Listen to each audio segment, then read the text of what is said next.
Volta com o Jogo do Poder, recebendo hoje o candidato do PSOL ao governo do Estado, o professor Tarcísio Mota, contando com a participação do jornalista Walter Diogo. Tarcísio, há cerca de uma semana, 10 dias, o desembargador Ciro Darlan concedeu habeas corpus, liberando os ativistas que estavam presos lá em Bangu. Me parece que o seu partido liderou também uma campanha pela liberação desses ativistas que, de certa medida, agiam junto a grupos black blocs. Eu queria saber o seguinte: primeiro, o senhor apoia a atuação desses grupos? Então, primeiro esclarecer, o partido liderou e apoiou e reivindicou a libertação daqueles que estavam presos, porque o processo que os levou à prisão é um verdadeiro absurdo. Ele é uma ameaça às liberdades democráticas de todos nós.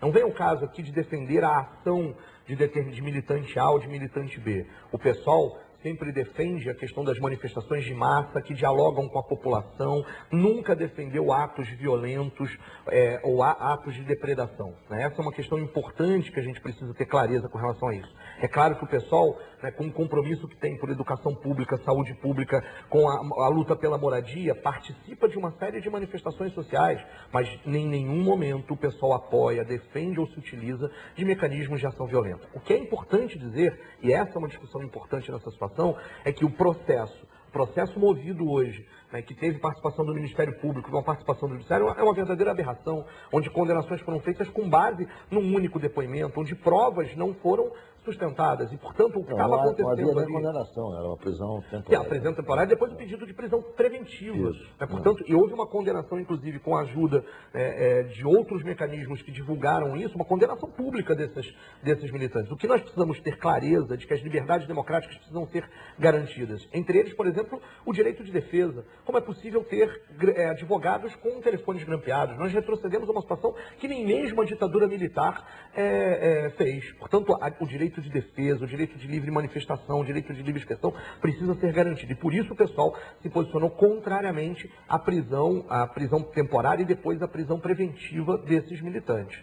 Mas somos, sem dúvida alguma, um partido que participa de manifestações não violentas e não compactuamos com esse tipo de situação. Tanto é que muitos desses que estão presos são de grupos anarquistas, que não concordam com a tática eleitoral como um elemento que está sendo colocado. Então, portanto, há uma tentativa de criminalizar também o meu partido, o PSOL, de forma equivocada nesse momento.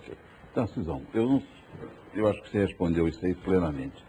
Eu falo você de Tarcisão não é porque eu estou pensando no Aezão, uma coisa desse tipo, né?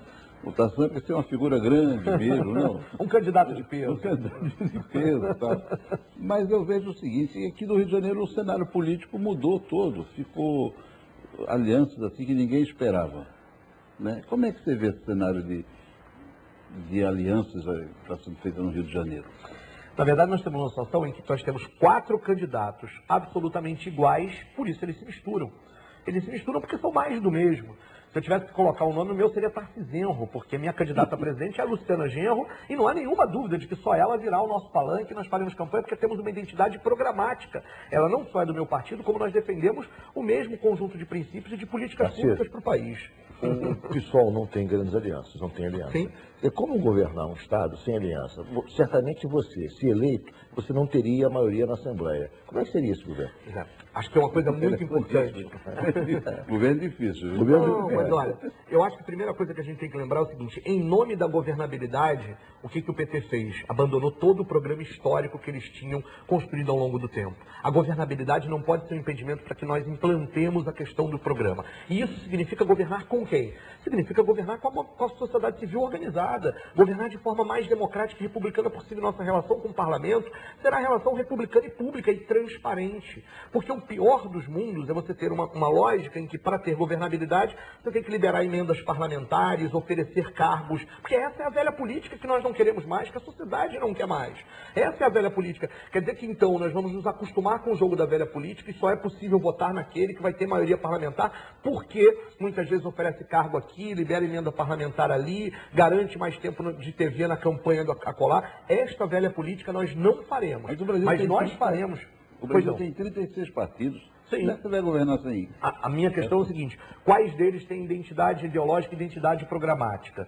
Nós não somos favoráveis a uma reforma política que limite a questão dos partidos, mas nós entendemos que um partido político tem que ter programa, tem que ter princípio. Por isso defendemos que o PSOL é um partido que tem um determinado programa, um determinado princípio, que é apresentá-lo à sociedade e vai continuar defendendo quando for governo. Não vamos arredar ou recuar pé em nome de uma suposta governabilidade, que a gente vai fazer na campanha não aquilo que nós prometemos no governo, mas os interesses que estão lá colocados.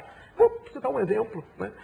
A reforma agrária. Por que o governo Dilma, o governo Lula e o governo PT paralisaram a reforma agrária? Porque, na verdade, tiveram que se render ao agronegócio, aos grandes agricultores. Em nome da governabilidade, se abriu mão do programa e perdeu a chance de mudar e transformar e fazer uma transformação estrutural na sociedade brasileira. No estado do Rio de Janeiro, por exemplo, não dá para governar pensando ou sendo financiado pelas empreiteiras que controlam o sistema de transporte. Aí a gente vai ganhar um governo, queremos ganhar um governo e vamos estar no segundo turno e vamos ganhar. Né? Aí a gente vai governar com os interesses das grandes empreiteiras que controlam o transporte, a passagem não vai cair, nós não vamos ter tarifa zero, não vamos ter integração de modal, porque tudo isso significa mexer, inclusive, no lucro dessas grandes empresas.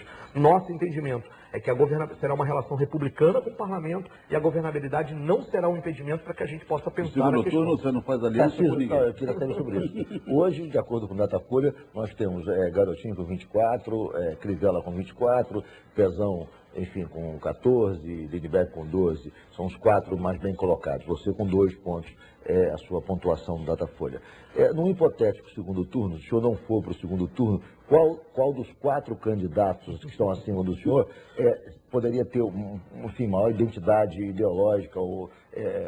Qual é o seu caminho nesse hipotético segundo turno? Primeiro, eu acho que nós tínhamos 2% quando lá o Datafolha fez a pesquisa e hoje já estamos com muito mais e a gente já está sentindo isso na rua.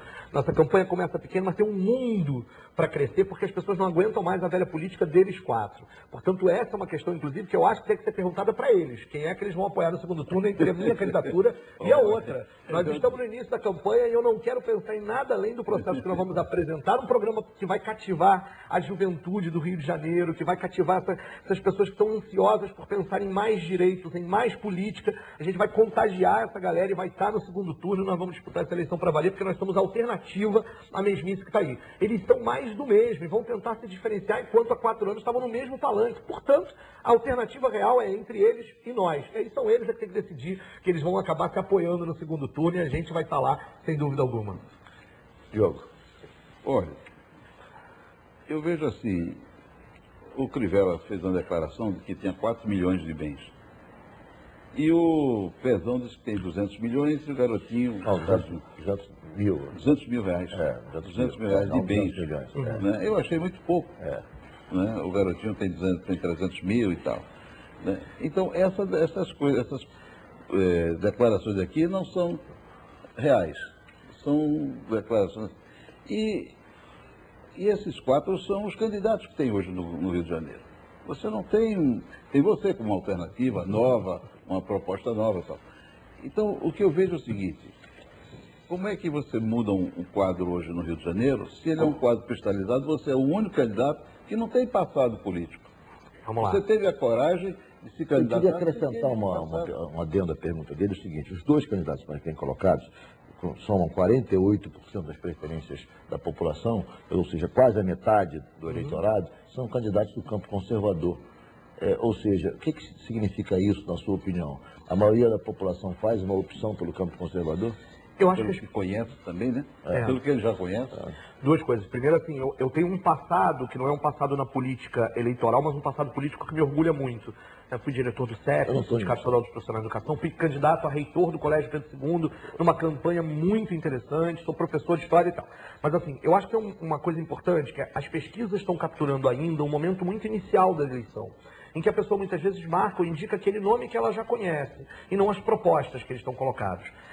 Eu acho que essa eleição, que é a primeira eleição depois do 1,5 milhão de pessoas na rua, de um momento que mudou, inclusive, a correlação de forças na sociedade brasileira, vai surpreender muita gente, sem dúvida alguma. Nossa candidatura é uma candidatura de coragem, como foi a candidatura de Freixo no ano passado, como foi a candidatura em Niterói, como foi a candidatura em São Gonçalo, candidaturas do PSOL que começaram desacreditadas e que disputaram realmente aquelas cidades. Nós vamos disputar realmente a concepção de Estado, porque essa é uma candidatura coletiva, é uma candidatura da militância do partido, da militância social, é uma candidatura dos setoriais do partido. Nós temos uma série de questões com relação ao programa do setorial de mulheres, setorial LGBT, setorial de educação, setorial de negros e negras. Portanto, é uma campanha que tem programa, que tem proposta, uma campanha que vai fazer pedagogicamente a disputa dessa sociedade.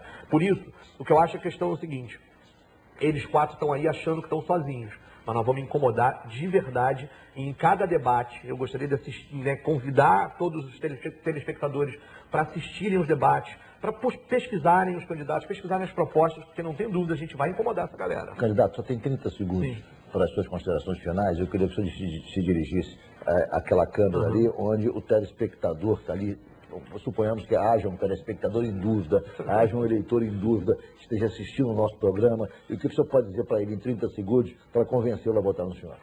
Então, a gente acredita que a política deve existir para mudar a realidade das pessoas.